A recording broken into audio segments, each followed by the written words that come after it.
যে টাকা যদি দরকার ছিল ভিখিরি আমায় চাইতে পারতিস, তোদের বুথ খরচা দেয়নি, এরকম মেরে ছিনতাই করে নেওয়ার কি দরকার ছিল। তৃণমূলের হুগলি জেলা পরিষদের সদস্যকে বেধড়ক মারধর করার অভিযোগ উঠল বিজেপি আশ্রিত দুষ্কৃতীদের বিরুদ্ধে। ঘটনাটি ঘটেছে খানাকুল 2 নম্বর ব্লকের অন্তর্গত কেটোদল এলাকায়। জানা গেছে রবিবার সকালে হুগলি জেলা পরিষদের সদস্য তথা তৃণমূল নেতা কাশীনাথ মণ্ডল দলীয় কাজে কেটোদলে যাচ্ছিলেন। তখন ওখানে বসে থাকা অবস্থায় অতর্কিতভাবে বিজেপি আশ্রিত দুষ্কৃতীরা তার উপর হামলা চালায়। ঘটনার খবর পেয়ে ঘটনাস্থলে গিয়ে পৌঁছায় খানাকুল 2 নম্বর ব্লকের তৃণমূল কংগ্রেসের সভাপতি রমেন প্রামাণিক। সেখান থেকে তাকে উদ্ধার করে খানাকুল গ্রামীণ হাসপাতালে নিয়ে আসা হয় চিকিৎসার জন্য। প্রাথমিক চিকিৎসা করার পর তাকে ছেড়ে দেওয়া হয়। এই বিষয়ে খানাকুল থানায় লিখিত অভিযোগ জানাবেন বলেও জানিয়েছে হুগলি জেলা পরিষদের সদস্য তথা তৃণমূল নেতা কাশীনাথ মণ্ডল।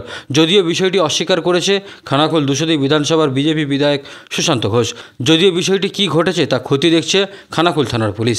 এই বিষয়ে কে কী বলল শোনাবো।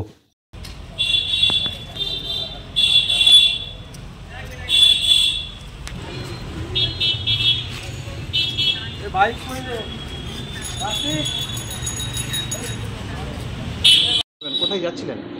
আমি সামনে আমাদের প্রার্থী আসবে, যার কারণে বুথের কিছু খরচা আর আমাদের যে ডোর টু ডোর যে প্রোগ্রামটা হবে তার ব্যাগ ছিল, সেই ব্যাগগুলো ডিস্ট্রিবিউট করতে গিয়েছিলাম। কিছু টাকা পয়সা ছিল। এবারে হঠাৎ করে কেশব সাঁতরা আমাকে দেখতে পেয়ে, ওরা 5-7 জন ছিল কিন্তু তারা কেউ কিছু বলেনি। আর কেশব সাঁতরা আমাকে মারতে আরম্ভ করে দেয়। আমি তখন গাড়ি চালাচ্ছি, গাড়ি থামিয়ে দিয়ে মারতে আরম্ভ করলো। মারতে মারতে আমাকে ফেলে দিয়ে বুকে লাথি মারলো এবং কিল, ঘুষি, জ্বর, থাপড়, গালাগালি, খিস্তাখিস্তি সবই করেছে আমাকে। আমি ওই কেটোদলেই যাচ্ছিলাম। ওখানে 2টো বুথ, তো ওই 2টো বুথের ব্যাগ আর 3000 টাকা ছিল, সেই টাকাটা দিতে যাচ্ছিল, সব কেড়ে নিয়েছে। কারণ ওরা চাইছে এখানে কোনো বুথের এজেন্ট বসতে দেবে না বা তৃণমূলকে কোনো কার্যকলাপ করতে দেবে না, এটা বিজেপি চাইছে। ঘটনাটা কোথায় হয়? ঘটনাটা ঘটেছে কেটোদল পূর্বে স্কুলের সামনে একটা মাচা আছে, সেই মাচার ওখানে হয়েছে। আমি এর প্রশাসনিকভাবে উপযুক্ত শাস্তি চাইছি, গ্রেপ্তার চাইছি। এই নিয়ে কি অভিযোগ হয়েছে? অভিযোগটা নিশ্চিতভাবে আমি করব, যেহেতু আমি একজন জেলা পরিষদের মেম্বার। কোন সাহসে সে গায়ে হাত দেয়? আমার নাম কাশীনাথ মণ্ডল। এখন হসপিটালে এসেছি দেখাতে, এবং ইঞ্জেকশন ফিচের বুকে যন্ত্রণা হচ্ছে, ইঞ্জেকশন দিয়েছে, আস্তে আস্তে যন্ত্রণাটা বাড়ছে। ইঞ্জেকশন দিয়েছে, এবার কী হয় দেখা যায়, ওষুধপত্র দিয়েছে। থানায় অভিযোগটা করবো আমি। দেখুন, আমাদের প্রতিটা বুথেই ক্যান্ডিডেট আসছে, আমাদের কর্মসূচি চলছে এবং ওখানেও আগামী 3-4 তারিখের মধ্যে প্রোগ্রাম হবে কেটোদল, তারপর রঞ্জিতবাটি।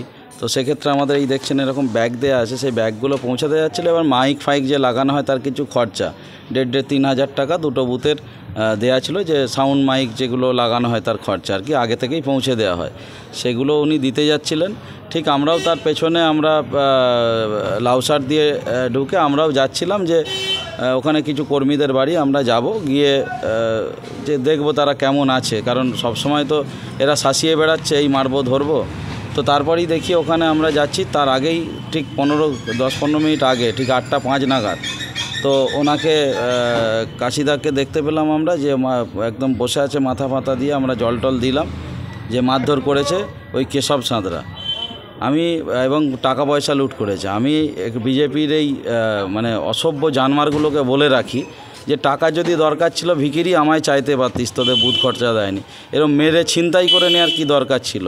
আর দ্বিতীয় কথা বলি, এই কেশব সাঁতরা আগে তৃণমূল করতো। তৃণমূল করার সময় যে সেই আমাদের ল্যাটিনগুলো হয় 900 টাকা করে, প্রায় 40 জনের টাকা মেরেছিল বলে আমরা দল থেকে পেছনে লাথি মেরে তাড়িয়ে দিয়েছিলাম। তো আজকে বিজেপিতে যে আবার হারমাত গিয়ে ছিনতাই চালু করেছে, 3000 টাকা কম পড়েছে, ভিখিরি হয়ে গেছে, রাজনৈতিকভাবে দেউলিয়া হয়ে গেছে। তার কারণে এরা এইসব করে বেড়াচ্ছে, সন্ত্রাস সৃষ্টি করছে। আমরা তীব্র নিন্দা জানাচ্ছি, প্রতিবাদ জানাচ্ছি এবং পুলিশ প্রশাসনের উপর আস্থা রেখেই হচ্ছে অবিলম্বে এর গ্রেপ্তারির একদম আমরা গ্রেপ্তারির দাবি তো জানাচ্ছি। আমার নাম রমেন প্রামাণিক, আমি খানাকুল 2 ব্লকের সভাপতি। আজকে সকালে হুগলি জেলা পরিষদের সদস্য তৃণমূলের কাশীনাথ উনি কেটোদলে গিয়েছিলেন। ওনাদের অভিযোগ আপনাদের বিজেপির কিছু কার্যকর্তারা তাকে মারধর করে এবং টাকা পয়সা ছিনতাই করে নেয়, কী বলবেন এই বিষয়ে? দেখুন, এসব নাটক চলছে। টাকা ছিনতাই তো তৃণমূল কংগ্রেস করেছে। এই যে জব কার্ডের টাকা ঢুকেছে, জব কার্ডে তো গরিব মানুষের অ্যাকাউন্টে টাকা ঢোকেনি, টাকা তো তৃণমূল কংগ্রেসের নেতা নেত্রীরা তাদের বন্ধু বান্ধব আত্মীয় স্বজন তাদের অ্যাকাউন্টে ঢুকিয়ে দিয়েছে। আর টাকা ঢোকানোর পর সব এই তৃণমূল কংগ্রেসের নেতারা ব্যাংকের বাইরে লাইন দিয়ে দাঁড়িয়েছিল, টাকা তুলে দিতে হবে, 2000 তুমি নাও আর 50,000 আমায় দাও, এইরকমভাবে টাকা তুলে নিয়েছে। তো এলাকায় যাচ্ছে, জনরোষ হচ্ছে, মা বোনেরা বিক্ষোভ দেখাচ্ছে, তাই তৃণমূল কংগ্রেস ভুলভাল বকছে, টাকা চুরি তৃণমূল কংগ্রেস করেছে, মানুষ হিসেব চাইছে, শুধু এইটুকুনি চলছে। মারধর কোথায় করেছে, এসব গল্প কথা। তৃণমূল তৃণমূলকে মারছে, বিজেপি তৃণমূলকে মারবে নাকি? খানাকুলে তৃণমূল আছে নাকি? খানাকুলে তৃণমূল নেই, কিছু চালচোর, কিছু সোনাচোর, কিছু রাস্তার টাকা চোর, জব কার্ডের টাকা চোর, এসব কিছু নেতা রয়েছে, বাকি খানাকুলে তৃণমূল নেই। গল্প।